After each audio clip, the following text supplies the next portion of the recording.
Well, joining us live with in-depth analysis into this cyber attack is Attorney Daniel Greene. Dan is the head of incident response at the law firm Beckich. Dan, thanks for being with us tonight.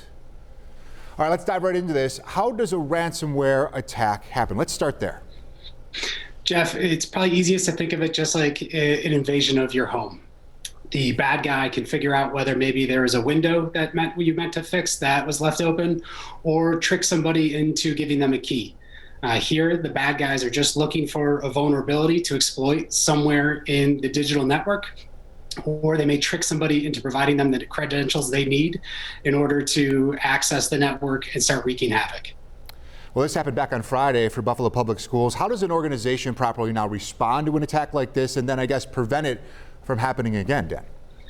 Yeah, you have to act very quickly with folks who know the space really well, and you need to start by containing and eradicating the threat, while at the same time figuring out what those critical systems are that you want to have in place in order to ensure, or at least work to ensure, some level of business continuity. And at the same time, you're also looking for what are those traces and artifacts of what happened, so you can identify the root cause and prevent it from happening again.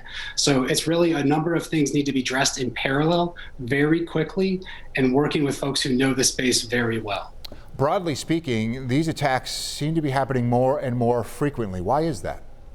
Unfortunately, it's very big business. We expect that attacks are happening every 11 seconds. And right now, there are estimates that ransomware as an industry will top $20 billion this year. And that's up from $11 billion just a couple of years ago. Any thinking that this is a single individual somewhere in a basement who's able to accomplish those sort of numbers is mistaken.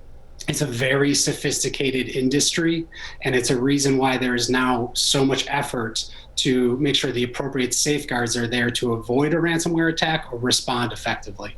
All right, Dan. Well, thank you for giving us some additional insight into the district's ransomware attack and what they're dealing with. This as we wait to hear more word from the district on whether or not they'll return to school in some capacity tomorrow.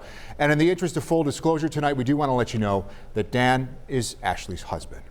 Of course, we'll continue to follow this story both online and at WKBW.com right here on the air as well, with the latest updates coming as soon as we get them tonight.